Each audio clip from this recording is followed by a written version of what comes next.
The following is a presentation of Learfield.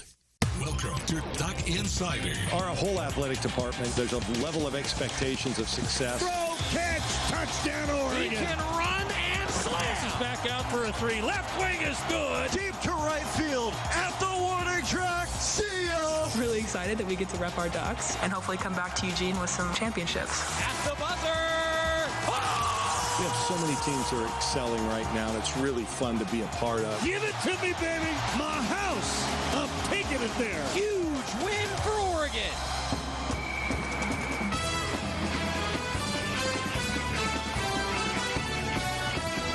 This is Duck Insider on the Oregon Sports Network from Learfield, presented by On Point Community Credit Union. Better banking, local solutions. Live from the Country Financial Studio, here's Joey Mack. Thank you. It is a rivalry day. Oregon baseball against Oregon State tonight. A 6 o'clock first pitch at PK Park. I'm really looking forward to it. It's round 2 against OSU, a 4-2 decision a week ago today that went to the Beavers. If Jack Scanlon had hit a ball about 3 feet further, and if a pass ball maybe doesn't occur, then the Ducks are probably winning that game 4-3 instead of losing it 4-2.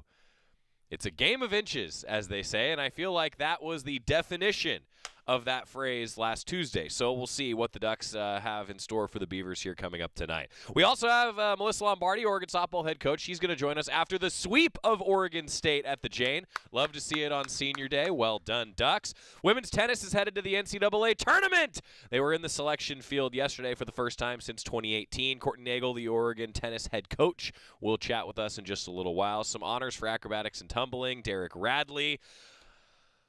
I think that's everything. We'll see how far we get over the course of the show today. But we begin talking Oregon women's golf with the sports administrator. Jody Sykes is here. Hello. How are you? Hello. I'm great. How are you? Outstanding. Can you tell that it's a game day? Yes, I can. You've got a lot of extra energy going on over here. I try. I appreciate that enthusiasm. Yeah, I try to bring the energy. I also have a lot of energy because Derek Radley and the Oregon women's golf team are raking in the honors. More on that coming up in just a moment. Sorry I missed you last time. So no worries. We had a great time with Jordan. What did you and Jordan talk about? Oh, we talked a little compliance. We talked a little women's golf. We talked a little beach. I think similar to what we're going to do today. All right, so hey, let's just do it. Yeah, it's the exact same thing. Jody Sykes, Chief Compliance Officer here at Oregon. Women's golf, beach volleyball. You're always keeping up with compliance. What else are you doing these days? Anything? Oh, just helping with whatever event we happen to be hosting at a given time. I'm delving into your world a little bit and expanding my public announcer skills. I'm glad that you brought that up because I knew that you guys talked about it last time you were on, and well done. Thank you. Man. I've done a little softball in my career, not very much. I did four games of baseball this year. I think that was what I talked to Jordan about. Yep. I actually just filled in at the acrobatics and tumbling NCAA championship for a couple of the events there, and I did all of last soccer season. I did all of this lacrosse season, with the exception of a few games that I missed actually for baseball. So delving into a little bit of outside the world of compliance. It's actually really fun. It's so outside my comfort zone, and it's actually a lot of fun. You just do the best you can and see how many names you can mispronounce, and keep going. Well, from one now public speaker to another, that's like misspelling a name in a newspaper when you mispronounce someone's name, and it happens so fast and you feel so bad. Not that I've ever done that. Oh, never. I only did it once last weekend. I only feel bad when it's our student athletes. Yes, if it's the opposing team, I have a little angst about it, but not so bad. The one I felt bad about this weekend or this past few days though was I mispronounced the last name of the national anthem singer. For whatever reason, I could not put it in my brain. It gets in there. And so it was funny because I said the name and the young man actually laughed. He was standing about 10 feet from me and he actually laughed when I pronounced his name, and it was very cute. And and I was like, oh geez, clearly I screwed that up. So you just grin and bear it and move on, and it is what it is. It is. That's right. Yeah. I've often said this. I think that I'm a lot like Jerry Allen in this regard, that I think that we all can take ourselves way too seriously, and so our broadcast, we have zero fun. There is no fun on the Oregon Sports Network whatsoever.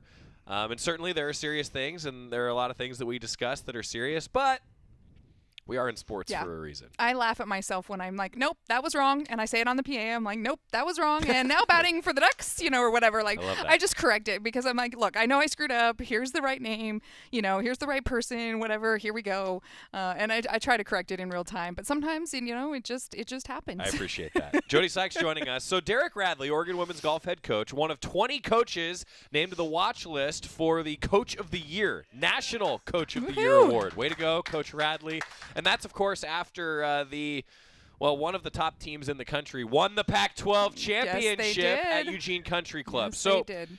Sports administrator for women's golf. I know you had a lot to do with Eugene Country Club hosting the Pac-12 championships. What was the lead-up like, and just how cool was it to sit there and say, hey, the Ducks are the Pac-12 champions? Yeah, so all credit first off to Aaron Wasson and to all of the support staff, Elise Frazier and Donovan Rogers, and I could go on, and if I start listing them, I'll miss somebody.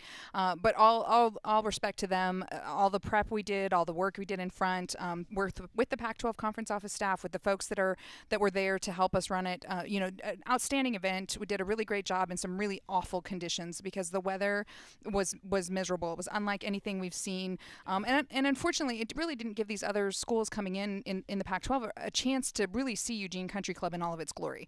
Eugene Country Club is an amazing golf course. It is a fantastic place to play, and it was just inundated by the weather that we had in the previous 2 weeks leading up, and even in those 3 days. Having said that, the teams persevered. Our team in particular persevered. Cynthia Liu had an amazing second round, and they came out with the advantage and with understanding what to do in the weather. I mean, one of the advantages of coming to Oregon, and there have been other people who've said this, Derek's wife will say this, she went to Michigan State, even though she was from Tucson, because she wanted to be able to play in the weather when she went on to the LPGA Tour.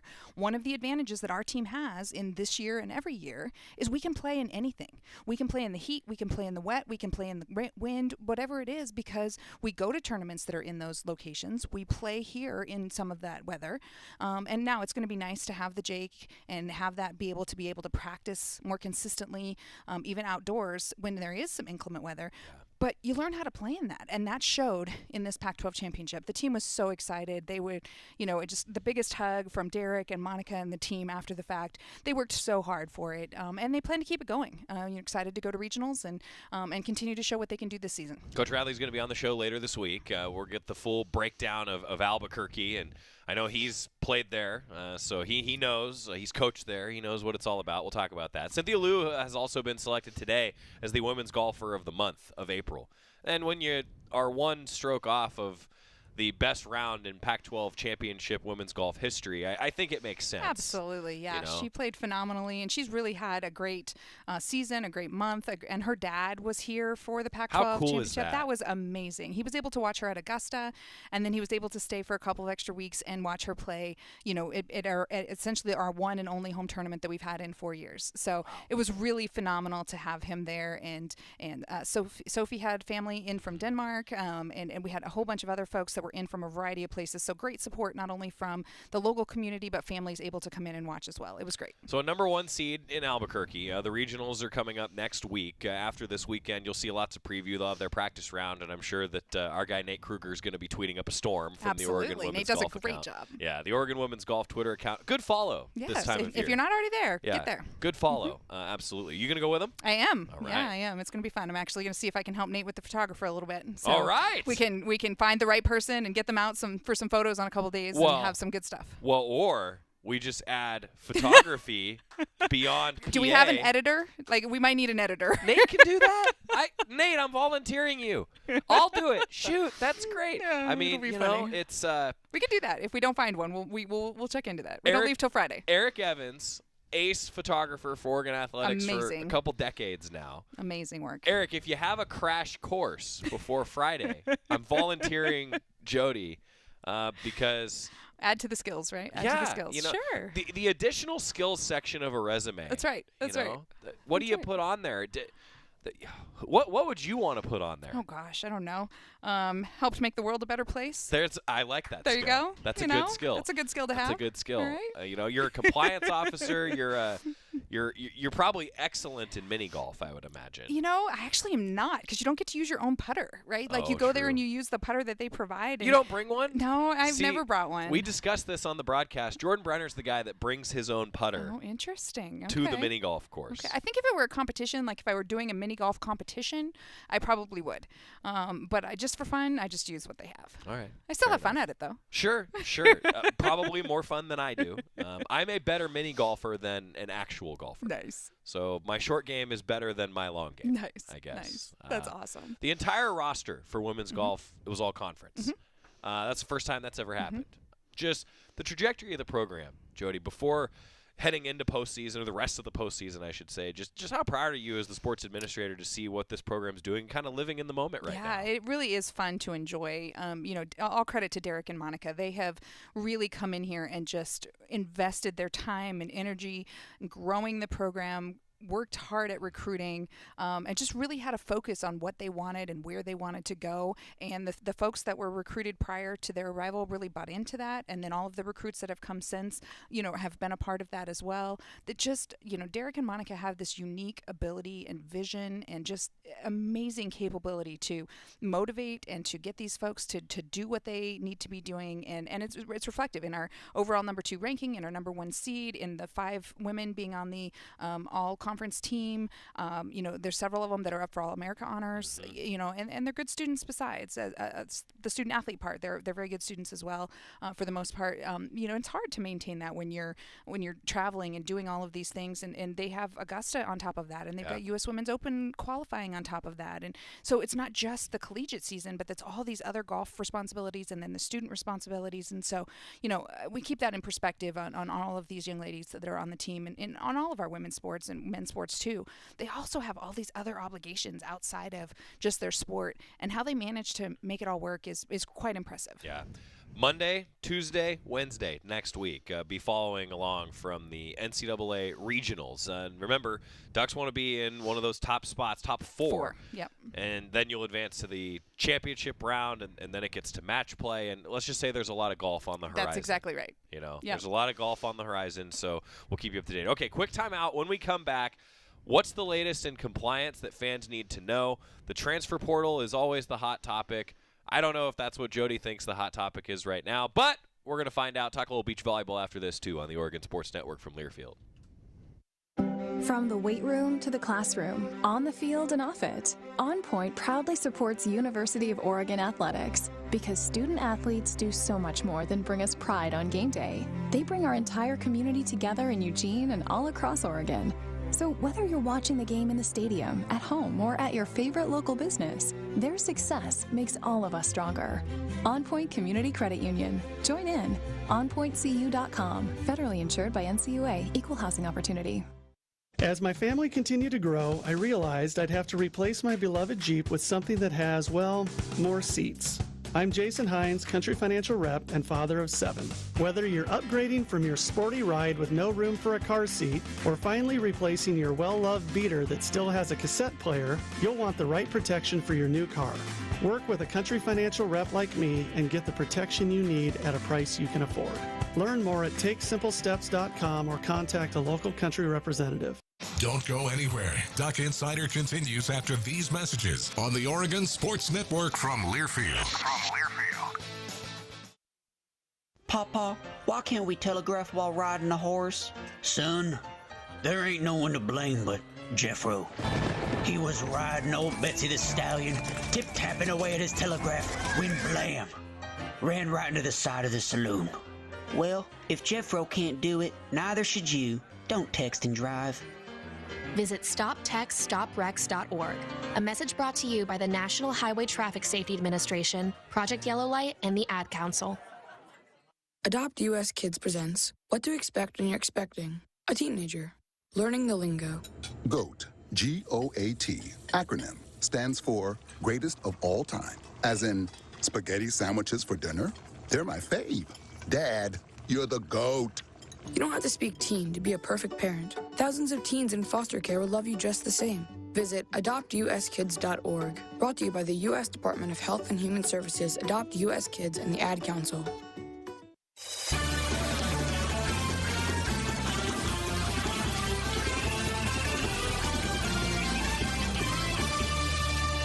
Back inside the Country Financial Studio, it is Duck Insider, presented by On Point Community Credit Union. I'm Joey Mack. She's Jody Sykes, joining us, Chief Compliance Officer overseeing women's golf and beach volleyball. So women's golf, you're going to be traveling, we hope, a lot over the next month. That would be great. Just keep repacking that That's suitcase. Right. That's right. Beach volleyball, though. Jason Dillard's going to join us on the show this week. Nice. A little bit of kind of a wrap-up of the beach season. How about their season, though? A program record for wins. I mean, that program keeps talk about upward trajectory. I think it's safe to say they're on it right now. Absolutely, yeah. This has really been a phenomenal season for them. First year with a dedicated head coach. All credit to Jason and Janice. Janice has held down the fort for a long time, doing the best that she can as the associate head coach, and now Jason has just augmented that. And the two of them work really well together. They pair up well together. And this was a full slate of games. One of the first times we've ever done that. And then they won 14, which is a record for the program. And like you said, the trajectory for them is just going to continue to climb. We're going to continue to support them and get them the help that they need to continue that climb, and just really proud of the efforts that Janice and Jason have put in to make the program have that, forward-looking, how can we do better, what can we do more of kind of attitude. I hoped to go out there for their senior ceremony. Janice actually had asked, like, hey, can you come out? It was during Duck Insider, so I couldn't make it out, but just seeing some of the images and the video, the scenes, I mean, that to me, that was really a cool moment to look at and just think about in the context of the entire history of the program. Like, man, that was a bump in senior day ceremony. That had to feel pretty special. It was a really special day. A few of those seniors came here as beach-only athletes. Yeah. When we first started the beach program, it was intended to kind of augment our indoor program. And over the last 2 or 3 years, we've really tried to make steps toward it being a standalone program, and that's definitely where we're headed. We only had 3 student athletes this year that were crossover from indoor to beach. So we're really trying to, the ones that want to do both, great. We're happy to have them, but beach is going to be a standalone program. We're not going to need to have as much of that crossover, and you saw a little bit of that in senior day. You saw some of those students who came here only for the beach program and who are only dedicated to that beach growth, and you saw those in a few of those seniors. What's the future for the program? I think anything's a possibility. One of the unique things is the NCAA beach volleyball field was just announced yesterday or the day before, and there's only 16 teams in the country that get in. It's a little odd. It's a small field, and it actually just increased from 8 to 16 this year. And so, part of that's based on the number of a number of schools rather that sponsor beach volleyball. But the other side to that was there were 4 Pac-12 teams that got into that field of 16, right? So you got USC, who's the number 1 in the country, and the Pac-12. You got UCLA, and you got Stanford, who were ranked all year long. And then to me, at the amateur, at all this beach stuff, but to me, the surprise was Cal. Cal got in as that 4th team. Cal was the team that eliminated us in the Pac-12 tournament. And I actually thought we were in kind of in the mix with that, right? And had a little bit of here and there, maybe a couple things, 1 or 2. I'll be interested to see if Jason has the same take, but we were in the mix with a team that got into the NCAA tournament, right? We were there. We were close to being there. So that to me just shows that the trajectory of this team and of this program and whatnot is very high. It's very capable, and I'm looking forward to it. What else should I ask Coach Dillard? He's actually going to come in to record this afternoon, and then we're airing it later in the week. So yeah, I mean, I would just ask him to recap the season, as I'm sure you're planning on doing. I wouldn't mind getting his take on the Cal team that did get in. Okay. I would love to see what he thinks are the next steps for that program. Obviously, for the folks that don't know, that those are all walk-ons to that program. We don't have any scholarships for beach volleyball, and then we're working on finding land to build a facility because that's the other thing that they don't have. So, that's always a big conversation topic with our student athletes, with our donors, and we're working on it. I want to make sure that the fan base knows that we've been working on it for some time. Lisa was working on it before me. I'm continuing to light that. But we, regardless of those 2 things, what would Jason say is the next thing that he needs, or is the next big hurdle to overcome? I'd be interested to see what his take is on the future. We also need an update to our Dillard Ulmer scoreboard. That's right. I do not know if Matt Ulmer will agree to have Dillard be representative of the 2 Coach Dillards, but I mean, Dillard is a Dillard, right? Is the way that I look at this. It's the same last name. Yeah, so I mean, right now Ulmer 4, Dillard 3 is what the scoreboard says.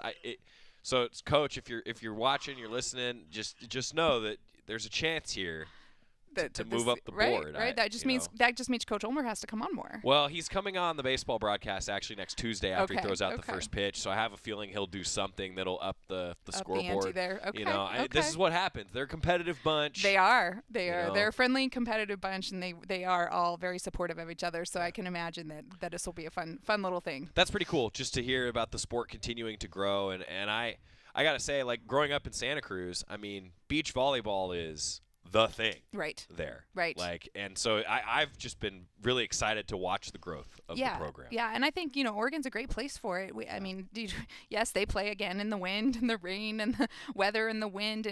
But, in some ways, especially the wind, like even when we were down in Tucson, there was a lot of wind in one of our matches. But we are prepared for that. We know how to handle that because when we're playing here in the Pacific Northwest, we deal with that, right? Yeah. So it doesn't rain in Tucson per se, but when we were there, if it had rained, we would know how to deal with that because we are dealing with that. So, even if you have a facility with an indoor space to it, you're still going to want to practice outside and get used to those elements because, again, beach is an outdoor sport, right? You don't always get to control that weather. Makes sense. Jody Sykes joining us. A couple more for you. So you're the Chief Compliance Officer. We've talked today a lot about the sports that you oversee, which I think is probably one of the good parts of the job, right? You get a chance to work with student athletes. Yeah, definitely that makes the most sense. fun. Now, compliance. I have said before that you are our resident encyclopedia. I will repeat that. She is the resident encyclopedia on a lot of these topics.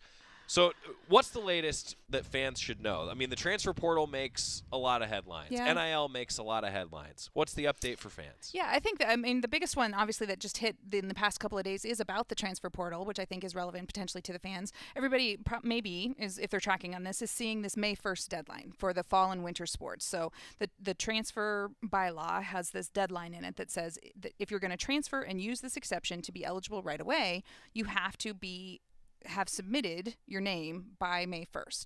What everybody doesn't realize is that basically means the student has to have notified, at least here at Oregon, me, in writing by May 1st. That doesn't mean they have to be in the portal by May 1st. So we have steps. Once the student notifies us in writing, there are steps that we have to take. They have to fill out a form. They have to watch this education module. Once they do both of those things, then we have 2 business days to actually put them in the portal. So assuming that the student is on the ball, it could be Thursday or Friday before they actually go in the portal if they just notified me, at 11:59 p.m. on May 1st. Interesting. So you're going to see some names still pop up into the portal this week that will have met that deadline, even though their names weren't in the portal by May 1st.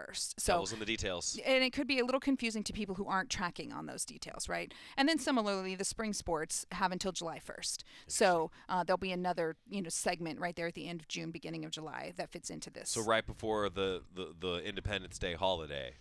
Basically. Whew. Yes. So it is, it gives the students time, especially at a quarter institution. It gives those spring sports time to finish their term, figure it out, decide, and the coaches that kind of time too if they need it to get things figured out in those last 2 weeks of June before that July 1st deadline hits. So that's one thing that fans will keep in mind. This is the last time that I have Jody scheduled to be on the show before the summer break. We always take basically once the last Oregon sporting event wraps up, I take a vacation. Sorry, everybody. Or maybe everyone's like, that's great. Yes, that's good. And then we come back, of course, for football and fall camp in August. So what else is on the horizon, I guess? So what are you tracking? What should fans keep an eye on before we talk with you again in the fall? Yeah, I mean, NIL is always a big topic. We're working on the Senate bill changes that will happen July 1st and making sure we understand those so then we can educate our coaches and student athletes about that. We've also got all of this transformation committee stuff that if you're following any of this, there's this group called the Transformation Committee that's working on how to transform the bylaws and the rules and everything that we work with and live with under this new constitution. So the new constitution was voted on back in January. It will be in place going forward, but you have to revamp everything based on that new constitution. And so this transformation committee is working on that. They, as a result, have basically put all changes to legislation, unless it's some sort of an emergency waiver or blanket, exception. Basically, everything's just kind of on hold because they don't want to start changing the bylaws and then have the transformation committee come in and say, well, that bylaw just needs to go away under this new constitution. So we're kind of just on hold dealing with the rules that we know of, the rules that we have, and waiting on this transformation committee work to be completed. And then that will probably result in some massive re-education efforts, taking out the things that are going away, revising the things that are being fixed, and just kind of operating in this new world. And then we'll see how it goes from there. It's really unclear right now. Once the transformation committee finishes their work, what are the next phases of this? It's a little unclear. And it's going to shape college athletics. Absolutely. That's so you're saying that there's a lot on the horizon. There could potentially be a lot. There's a lot in the next, year to 5 years that I think for college athletics will really be transformative and could change things. There's lawsuits, there's, rulings on employment. There's different things that, even a change in the president role at the NCAA could result in significant changes to the NCAA institutions. So there's a lot on the horizon, a lot of just, unfortunately, I can't predict what's going to happen, and I don't know that anybody can really. And so we just kind of have to deal with it as it comes. And I don't like to be reactive, but that's kind of where we're at right now. Yeah. Here's what we've been given. Okay, let's figure out how to manage it and go forward. And that's just kind of what we're doing. Jody Sykes, ladies and gentlemen, Encyclopedia. Chief Compliance Officer, and hey, thanks for always taking the time. Oh, my to come pleasure. on. It's always great to be here. Anytime we ask Jody to come on, she's always more than willing, and it's fun when we get to talk about it in the midst of getting ready for postseason. Absolutely. And a nice long run of traveling for you and the golf team, and so thanks for what you do. Yeah, thanks for being here. We appreciate you too. Hey, thank you. I'm just here to be a professional regurgitator.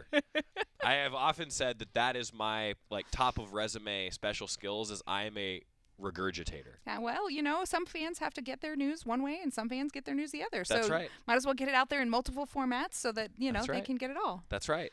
Speaking of that, Ron asking a question about will I be broadcasting over the radio from Corvallis this weekend because Oregon and Oregon State are this weekend. I think that our Eugene affiliate on the AM dial, KUGN 590, gets all the way up to Corvallis. So you're behind enemy lines, I guess, there. There you go. With that 590 signal. So, yeah.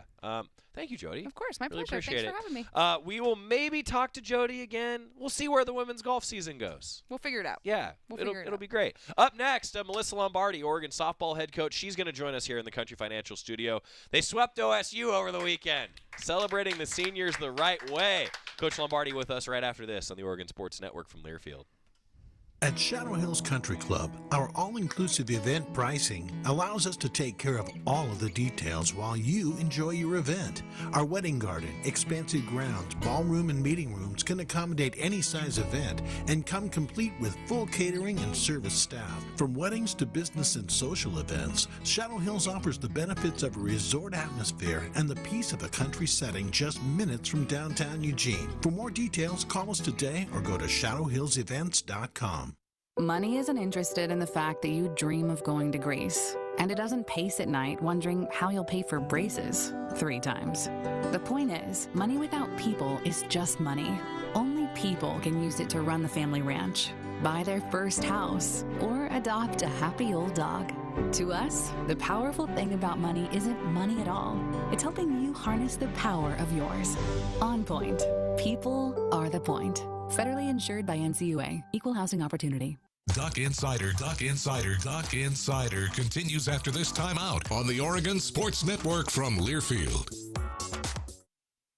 Is that a faucet running? That's not a faucet. That's a river rushing through the forest. Forest rivers provide over 100 million people with clean water to drink. What? I can't hear you because of the vacuum. That's not a vacuum. That's the trees in the forest cleaning up the air we breathe. I didn't know the trees were so amazing. Yep, and the forest gives us shade, trees to climb. That's awesome. Let's go explore some more. Visit the forest today and enjoy all it does, just for you. To learn more about the forest and find one near you, go to discovertheforest.org. Brought to you by the U.S. Forest Service and the Ad Council. You're not too cool for me, and in return, I reciprocate that sentiment. I'll never be too cool for you. I was a man with a plan, but now I'm a dad with a decree, and you can't take that from me. Please let it be noted that I told my job they can dock my pay. Right now, it's just too important to take you to school every day. I want to be legendary for you. I want you to puff out your chest when you go to school, the same way I do. I walk taller because of you, because I found everything to live for. That's dedication. Visit fatherhood.gov to hear more. Brought to you by the U.S. Department of Health and Human Services and the Ad Council.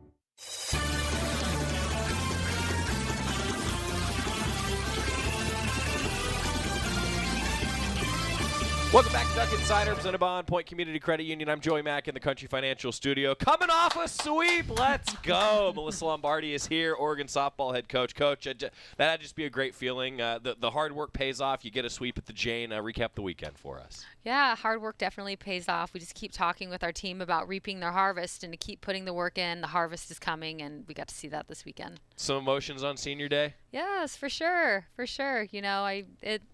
we are with each other every single day, through the ups, through the downs, through the celebrations, the heartaches. We're each other's extended families. So we know that we're not done yet, but obviously that the time is coming for our 3 seniors. So it was great to celebrate them. I feel like it's always, bittersweet is the word that's used the most to describe a senior day, but it's also for me kind of odd when the season isn't over. Yeah. It's maybe the last time at the Jane, but I don't know. I've always thought that is such an odd thing in so many different ways. Wow, the fans, though. I mean, talk about a celebration with the fans. So some numbers for you, and then I think that this is really saying something. 4th highest average attendance in the nation. So fans, shout out to you. Well done. It really was a home field advantage. We've talked about that a lot, Coach. Yeah, I mean, having a home field advantage is huge. That's you have a tight game and you have a home field advantage, and you're an opponent at the Jane and you're hearing the rumbling of the stadium because you've got 2 strikes and you're getting ready to strike out. It goes a long way. So we're so thankful for everybody that's come out all year long. And we've had some weather too, and they're out there. Everybody's got their rain suits on. They're out there fighting the weather with us. They're used to it. I mean, it's just normal weather for Ducks. I do want to ask you about a couple of your pitching performances and a couple specifics from the games, if I could. Let's actually begin with Stevie Hansen. I mean, we've talked about a freshman having to step into that role, and that maybe wasn't going to be her role at the beginning of the season. It feels like maybe she's peaking at the right time. Is that a fair assessment from my chair? Oh, I think so for sure. I mean, going into the beginning of the year, seeing what her role was going to be and what it's been now, she has just rose to the occasion. She is playing beyond her years. I think all the innings that she's gotten in the pack have really allowed her to transform on the mound and to elevate. You could see at the beginning of the pack and even the beginning of the season and how she was pitching and now how she's pitching right now. Both of your pitchers that were used the most, I'm talking about Mechanically Thermos and Stevie Hansen, ERAs under 2 on the weekend. Solid, right? That's what you're looking for. Yeah, that give us a chance to win, and both of them did. And that's what it takes, is being able to keep those ERAs down and giving our offense opportunity to score runs. We talk about how quick can we get off defense and how long can we extend our offense. Right. Mechanically Thermos struck out 11 in her performance on Saturday. Just what worked so well for her, and how can she build on that the rest of the way? I think for McKenna, she's just got really, really good movement. And when she really understands how to use her pitches, that's the outcome. She's a strikeout pitcher. I like to think of our pitchers as chameleons, and when they can change their look, especially throughout the game, I think it's tough on the opponent, and you could see that happen for her through the weekend. We've talked a lot about how you guys really push the envelope. Stealing bases have consistently been the best in the Pac-12, I think, on the base paths, and those numbers hold up here toward the end of the season. I felt like, Coach, that the way that you guys pushed the envelope offensively was a big reason that you won that game with a walk-off. You kind of press the issue a little bit. Is that kind of what you see too? Yeah, definitely. I think we do need to press the issue. I think we need to have defenses feel uncomfortable. We're on base and not quite sure what we're going to do, and if we're going to put a runner in motion, or if we're going to drop a bunt down, or just wait for something big to come. But I think it's good for them to not quite know what we're going to do. And I think our offense has done a good job of that all year. I think our base running has been really impressive. I mean, the first night, both Hannah Delgado and Tara McGowan stretched singles into doubles. Yeah. That matters. That one extra total base can be the difference in a game. I talk about it a lot. Like, you have to win every pitch in the game within the game. Maybe the best example I actually could think of from this weekend is Ariel Carlson. I mean, she scores the go-ahead or game-winning run for you twice, both using the bat and the legs over the course of the weekend. Yeah, for sure. So I think for us, we can't be one-dimensional at the plate. We've got to be able to produce runs in different ways. Yeah. Valerie Wong hit 2 home runs on Friday. And shout out to Greg Walker, Sports Information Director for Oregon Softball, because I thought he summed it up well. That she tends to hit these in bunches, doesn't she? Yeah, she does, and I don't mind that. Yeah, I mean, it could be a difference maker in a game, though, right? And it obviously it was, so. Yeah. I have to ask you, too, a little bit about just the overall season. Now, getting ready to play Stanford, and the oddity in the schedule is that this is your guys' last Pac-12 weekend, but everyone else is going to play later on. So I thought it was interesting, something that you said post-game, Coach, that you guys are a little bit ahead in the Pac-12, and so in the standings it can look a little different here at the end of the year than it does a few weeks ago, because you guys are I guess, kind of the first to the finish line, if that's the right way to look at it.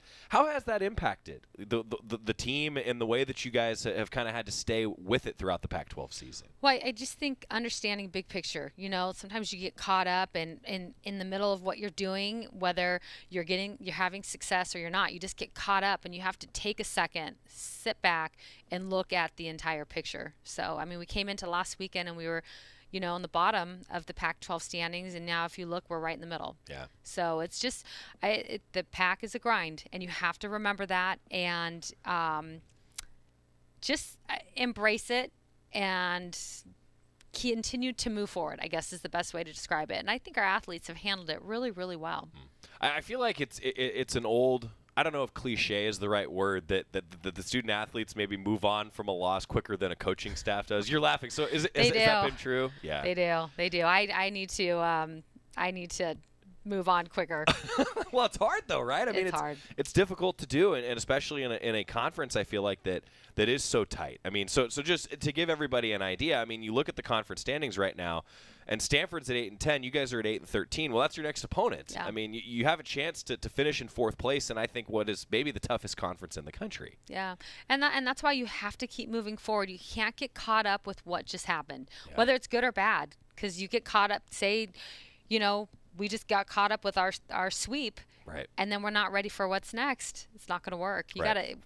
Regardless, you got to let it go, and you got to get ready for what's next. So again, talking about the context, and I'm kind of curious your perspective, Coach. We talk all the time about how the Pac-12 is so tough. Well, the metrics back that up right now, everybody, because the Ducks have played the #1 strength of schedule, the toughest schedule in the nation at this point in the season. I mean, did you intend for that when you scheduled at the beginning of the year? No, you don't you go into it thinking what it will be. I didn't know it was going to be the toughest. Yeah. And that's the perspective. Our athletes understanding that, we've got one last weekend in conference, finish that strong. Let's get the series. And then from there, you're going into postseason going, every type of team that we are going to see in postseason, we've already faced. Yeah. You're number 16 in the RPI right now, and I feel like that says a lot, because for those that are not familiar, the RPI takes into account, kind of the quality of your record, basically, and a strength of schedule really factors that in. I mean, I don't know. We're sitting here talking about things that are good problems, right? That it's a tough schedule. You guys have the resume, and I guess that's a good positive, right, heading forward, because it's like, hey, the hard work has paid off, not just to get wins this past weekend, but maybe in the context of a whole season. Yeah, definitely. We're battle tested. We're battle tested. We just need to finish strong and then get ready for postseason. But I think that's the biggest message, is these guys understanding, like, we've faced it. Yeah. We faced it, and and we've beat it. And then there's times where we fell short, but if we fell short, we just fell short. So to that point, if I could, so Tara McGowan's hitting .406 in just 21 games, has 13 runs batted in. Imagine if she was healthy all season long. What would that have done, and how big has she been now moving forward as you're trying to peak at the right time? Well, you see what it's done for us when she's been with us, so it would, a lot. Yeah. And that's the thing this year. We've battled, at times where we've had people in and out of the lineup that weren't available. But you know what? We don't sit and feel sorry for ourselves. It's the way it is. Too bad. That's why you have depth. Yeah. Right. And you guys have used that depth this year. Definitely. We have depth. We don't need one person. We need a team that can help us win each game. And that's what I think you've seen from us all year. Stanford up next. So we've talked about how that means a lot in the Pac-12 standings. What's the report on the Cardinal, and how do you beat them? What's the key? They've got really, really good pitching. Really good pitching, so they don't give up a lot of runs. So it's understanding how to get into their pitching staff, and then also, our staff give us an opportunity. So a lot to build on. Yeah. I'm excited. These are the conversations after a weekend sweep, that I get excited because I know you guys are feeling good. But I got to say, Coach, every time we have these conversations, it's always, but what's next? Yeah. What's next? It's always forward thinking, forward looking for your squad. For sure. I think you have to. You can't get caught up in what just happened. Like, you got to celebrate it, or you've got to maybe make adjustments from it, but then you got to move on and get really caught up and be present with what's right in front of you. Stanford's 8-10, Ducks are 8-13. It's the final Pac-12 series coming up. You'll be able to tune in across the various broadcast networks. I think that it's always fun whenever you get a matchup on Pac-12 Network. The student radio station is going to make the trip. KWVA is going to head down to Stanford as well. So 5 o'clock on Friday, 2 o'clock on Saturday, and then a finish up the season, regular season, if you can believe that, at noon on Sunday. But I hear you. Maybe you're going to try to play somebody at the end of the year. I mean, you got asked about it post-game, and I loved your response, Coach. Like, you guys know anybody?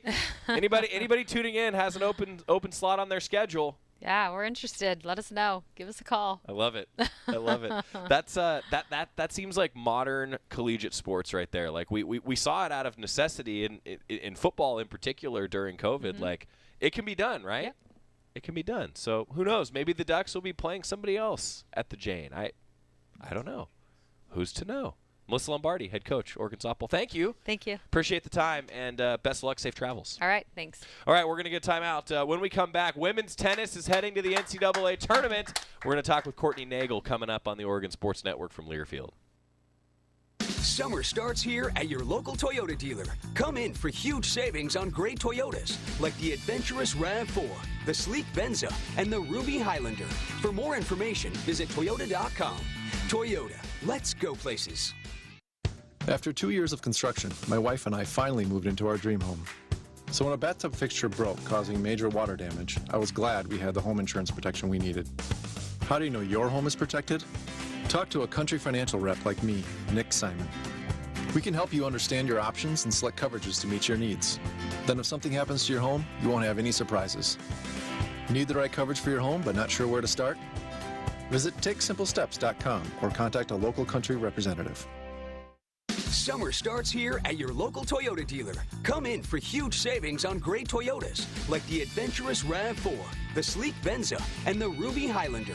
For more information, visit Toyota.com. Toyota, let's go places. Duck Insider, your home for the latest news on Oregon athletics on the Oregon Sports Network from Learfield. Right now, our country feels divided, but there's a place where people are coming together. I was nervous to talk to someone so different than me. Me too. Love Has No Labels and One Small Step are helping people with different political views, beliefs, and experiences connect through conversation, and it feels good. This conversation gives me hope. It gives me a lot of hope, too. Take a step toward bringing our country and your community together. Start a conversation at lovehasnolabels.com/one small step. A message from StoryCorps, Love Has No Labels, and the Ad Council.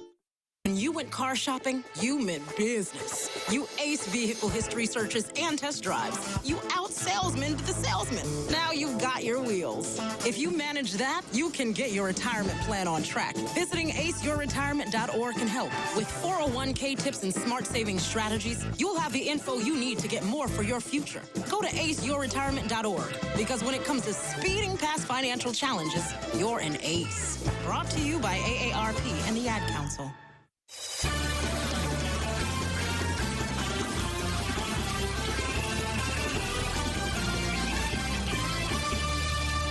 Welcome back to Duck Insider, presented by On Point Community Credit Union. Joey Mack in the Country Financial Studio. Women's tennis is headed to the NCAA tournament for the first time since 2018. The 9th time in program history. Oregon secured a spot in the NCAA tournament that begins this week. They will travel to Austin, Texas to take on Michigan in the first round on Friday, 11 a.m. Pacific time. The reaction when they saw that name pop up, pretty darn cool. Ducks went 15-8 in the regular season. They reached the 15-win mark for the first time since 2018. They went 5-5 in conference action, came in 6th in the league. Oregon won 6 matches against teams currently in the ITA top 75. Oregon once again took care of business at home throughout the season. They went 9-1 in Eugene and improved to 25-5 at home over the last 3 seasons. Now, but get this, the majority of Oregon's schedule, we talk about how good they were at home, they actually spent it on the road.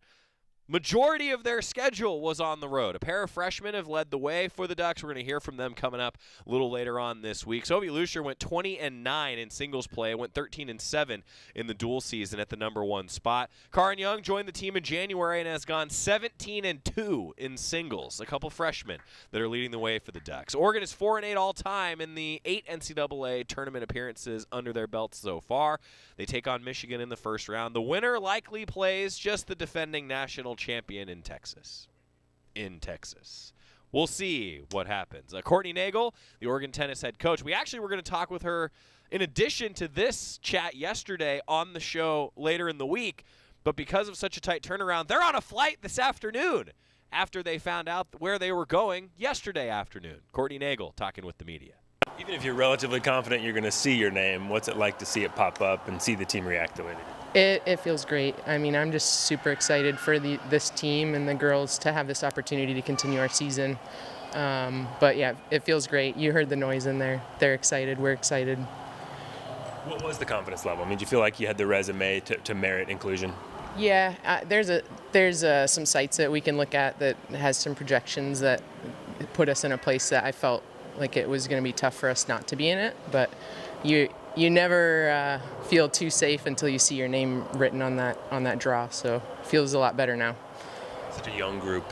What did they do? What kind of maturity did they show to get themselves there? And then how can they benefit from an experience like this? Well, I think it's great just as you think about the future for them to have this experience their freshman year. It's going to carry for years to come. But I mean, the good thing is that they're young and they don't really know what to expect. So they're just going to go out there and do what they do best, and that's compete and play hard. And the rest will be what we see in the result. But I think it's just going to be exciting, and we're just excited to have the opportunity.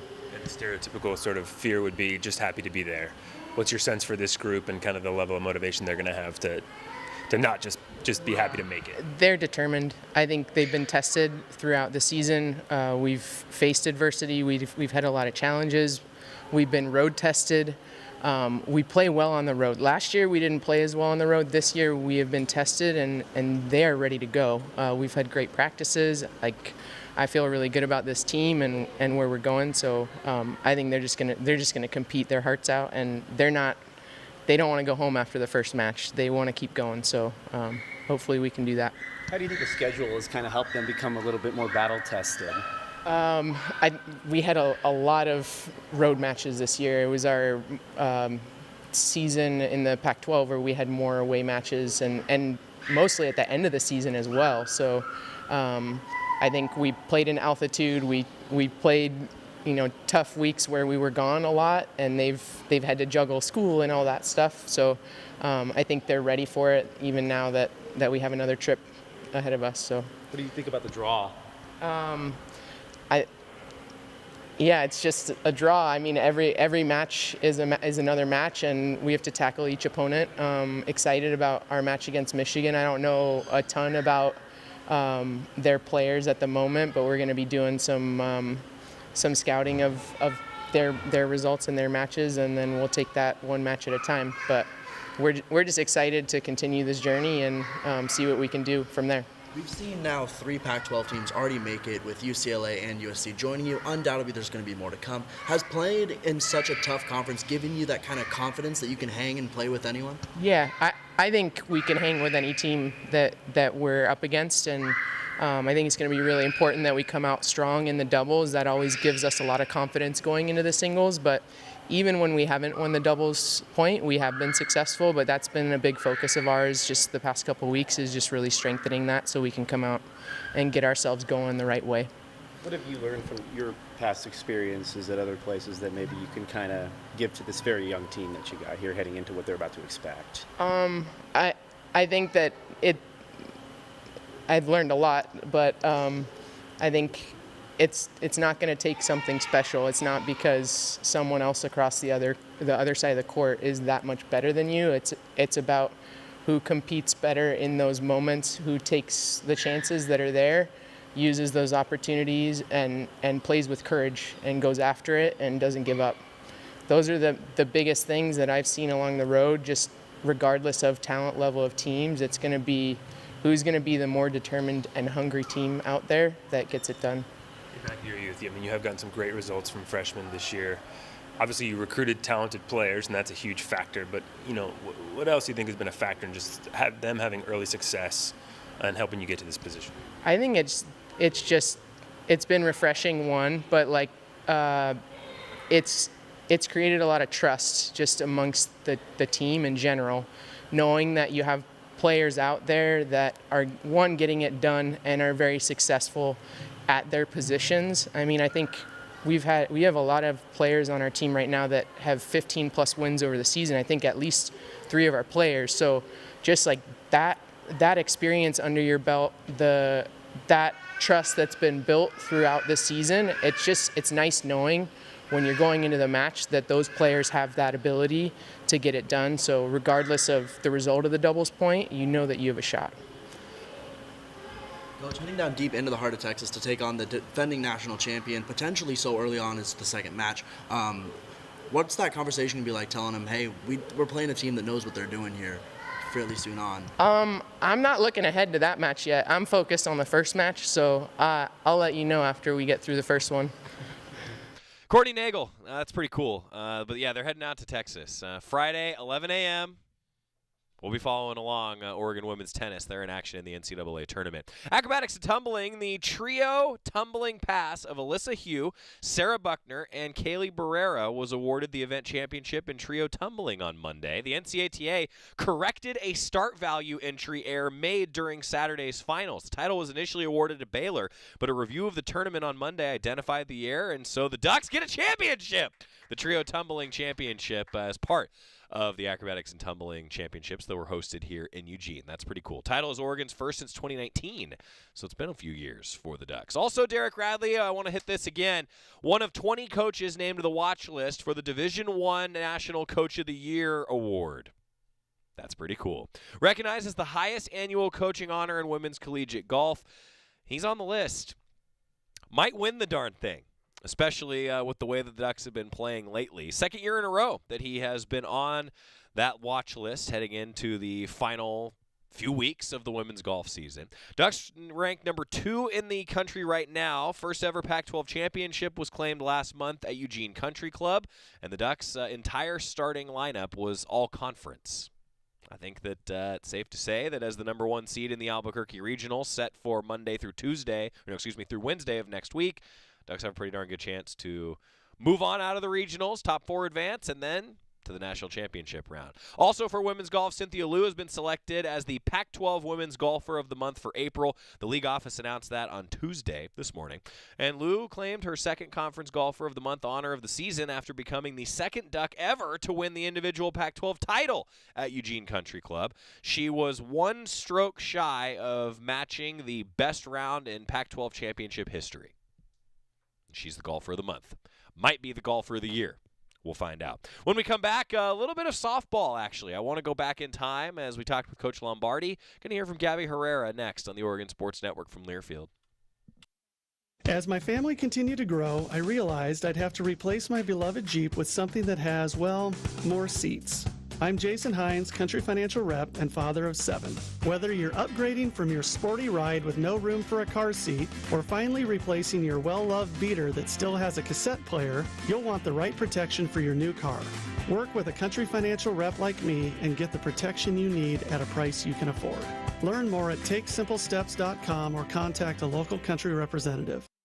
From the weight room to the classroom, on the field and off it, On Point proudly supports University of Oregon athletics because student athletes do so much more than bring us pride on game day. They bring our entire community together in Eugene and all across Oregon. So whether you're watching the game in the stadium, at home, or at your favorite local business, their success makes all of us stronger. On Point Community Credit Union. Join in. OnPointCU.com. Federally insured by NCUA. Equal housing opportunity. This is Duck Insider. Duck Insider on the Oregon Sports Network from Learfield.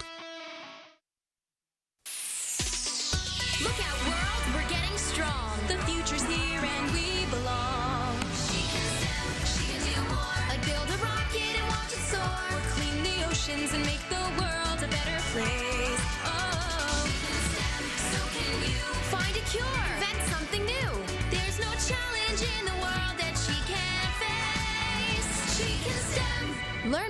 Chic and STEM. A message brought to you by the Ad Council.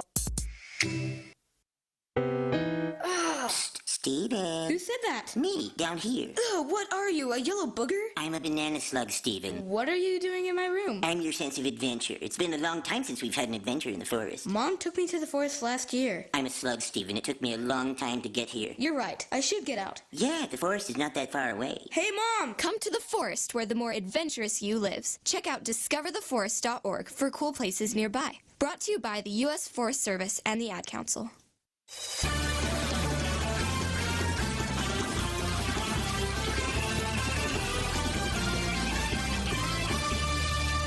Back inside the Country Financial Studio, it's Duck Insider presented by On Point Community Credit Union. So this past weekend, Gabby Herrera comes up, pinch hit, gets a big single.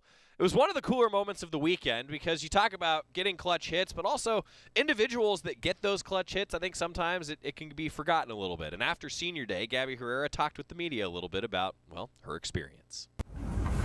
Obviously, there was a fair amount of game left when you come up, but did it feel in that moment like a big spot? Bunkett hit the home game before, and then you guys just rallied to get some runners on. Did that feel like a big spot to you?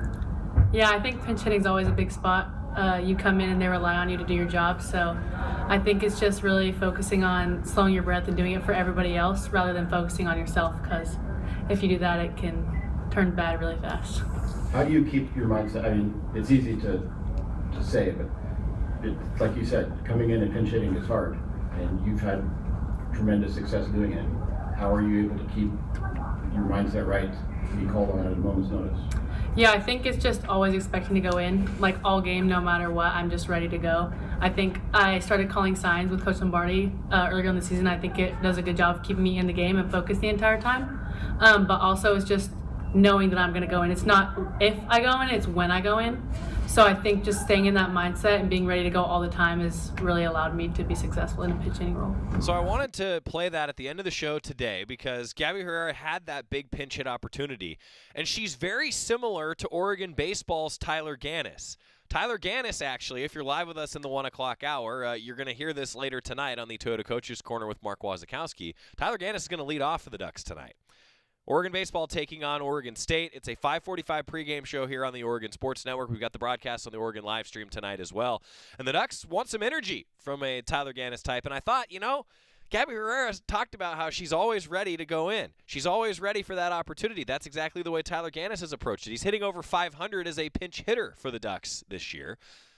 Let's see how he does when he's starting as part of the starting 9 for Oregon baseball. That's tonight. Oregon State. This is a big matchup. A week ago, we were talking about how it was the first of 5 games. Well, round 1 went to the Beavers. It was a 4-2 game where a robbed home run was the difference. Could have been 4-4. Ducks also gave up an unearned run in that game. It's a game of inches. A couple things go your way, you're to win the game. Ducks trying to even the season series in this non-conference matchup with Oregon State at PK Park tonight. The Ducks coming off a little bit of a tough one on Sunday. I think they're going to be fired up and ready to go for the 6 o'clock first pitch at PK. Ducks and Beavs, round 2, 5:45 pregame show. So I guess channel your inner Gabby Herrera today. That's what I'm going to do. See you on the broadcast tonight. America, your children have an amazing superpower. That's right. They can help save lives by simply washing their hands. Just 20 seconds of thorough hand washing after they've coughed or sneezed or been outside can help fight against the dastardly spread of germs. Armed with only soap and water and hands, your superhero can protect you, your family, and everyone out there in America land. Amazing! Find out more at coronavirus.gov. A message from the CDC and the Ad Council.